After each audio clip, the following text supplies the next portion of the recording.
बिस्मिल्लाहिर्रहमानिर्रहीम। आज का जो ब्रीफ लेक्चर है वो एक कॉमन क्वेश्चन जो मुझसे क्लिनिक में पूछा जाता है उसके बारे में है। और वो क्वेश्चन ये है कि हमें जो भी न्यूरोलॉजिकल मसला है उसके साथ शादी करनी चाहिए या नहीं करनी चाहिए, और अगर शादी करते हैं तो उसमें क्या प्रॉब्लम्स फेस करने पड़ सकते हैं, और अगर सपोजली नेक्स्ट जनरेशन या बच्चे होते हैं तो उनमें क्या मसाइल या मुश्किलात पेश आ सकती हैं।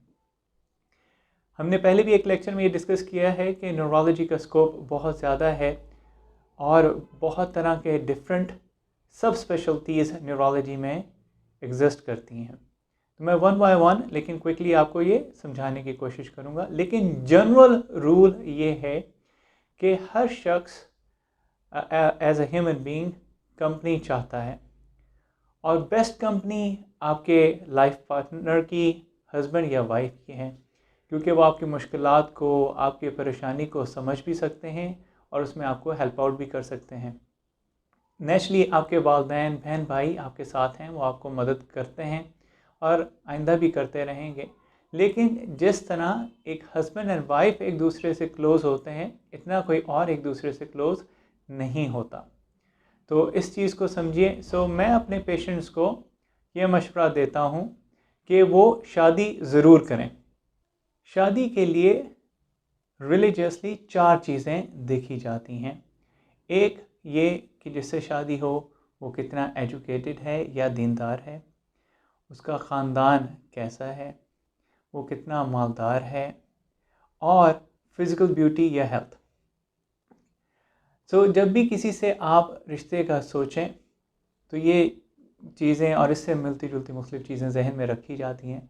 लेकिन ज़्यादा अहम चीज़ ये है जो मैं अपने पेशेंट्स को बताता हूँ कि अगर कोई बादशाह है तो अपने लिए वो मलका ढूंढेगा, अगर कोई गरीब है तो वो कोई अपने लिए अपने ही स्टेटस की खातून या मर्द देखने की कोशिश करेगा। अगर कोई बीमार है तो आपको कुछ फैक्टर कंप्रोमाइज़ करने पड़ेंगे इन 4 में से। लेकिन शादी के बहुत से इमोशनल और फिज़िकल फ़ायदे हैं। पहली बात तो ये कि जब भी आप शादी का प्लान करें और जिससे भी शादी का प्लान करें, उससे अपनी मेडिकल कंडीशन ज़रूर डिस्कस करें, क्योंकि अगर ये शादी के बाद पता चलेगा तो इसमें शादी के मामलात में मुश्किल आ सकती है और आपके पार्टनर को ये इम्प्रेशन मिल सकता है कि आपने उन पर ट्रस्ट नहीं किया। तो पहली बात तो ये कि उनको अपनी मेडिकल कंडीशन डिटेल से बताएं, उससे क्या रिलेटेड मसाइल हो सकते हैं पहले से उनसे डिस्कस करें। इसके अलावा जब आप शादी का प्लान करें तो अपने डॉक्टर से ज़रूर डिस्कस कर लें। जैसे कुछ मेडिकल प्रॉब्लम्स ऐसे हैं जिनमें दवाइयाँ या तो हाइपरटेंसी की हैं या उनके साइड इफ़ेक्ट हैं, तो उसमें बेबी रिलेटेड साइड इफ़ेक्ट्स हो सकते हैं। लेकिन इसमें भी ये चीज़ जहन में रखनी चाहिए कि इवन सादा पैरासीटामोल के भी साइड इफ़ेक्ट्स हैं। दुनिया की कोई भी दवाई साइड इफ़ेक्ट्स के बगैर नहीं है।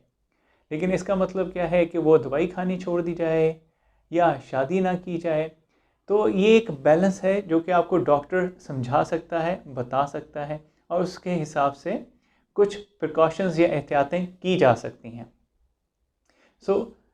शादी मेरे ख्याल में एक ऐसा रिश्ता है जिसमें आप अपनी सारी बातें अपने पार्टनर के साथ शेयर करते हैं, अपनी मुश्किलें शेयर करते हैं। इसके बहुत ज़्यादा साइकाइट्रिक या नफ्सियाती फ़ायदे भी हैं। ऐसे मरीज़ भी मेरे पास आते हैं जो कि बिस्तर से हिल भी नहीं सकते, जैसे न्यूरोमस्कुलर कंडीशंस हैं, या बहुत थोड़ा मूव कर सकते हैं। तो मैं उनको भी यही कहता हूँ कि माना कि शादी ऐसे पेशेंट्स में करना मुश्किल ज़रूर है लेकिन नामुमकिन नहीं है। जैसे कि इस्लाम में ये गुंजाइश रखी गई है कि मर्द एक से ज़्यादा शादियां कर सकते हैं। तो ऐसे पेशेंट्स जो हैं उनकी भी पॉसिबिलिटी है कि शादी हो सके, पहली नहीं तो दूसरी, दूसरी नहीं तो तीसरी। लेकिन इस वीडियो का मकसद सिर्फ एक आइडिया देना है, लेकिन इसका कोई एज सच रिलीजियस ताल्लुक़ मैं नहीं समझता कि मैं चाहूँगा कि बने। अगर फालिज का मरीज़ है तो उसको फालिज के 4 हफ्ते बाद तक अपनी बीवी के पास जाने से रुकना चाहिए। उसके बाद वो जा सकते हैं और अपने डॉक्टर से इस सिलसिले में मशवरा भी कर सकते हैं। अगर आप कोई हाइपरटेंसी मेडिसिन खा रहे हैं तो शादी से पहले, शादी के बाद, बच्चों की पैदाइश से पहले, बच्चों की पैदाइश के बाद अपने डॉक्टर से ज़रूर डिस्कस करें कि ये दवाई या इसमें क्या एडजस्टमेंट की जा सकती है।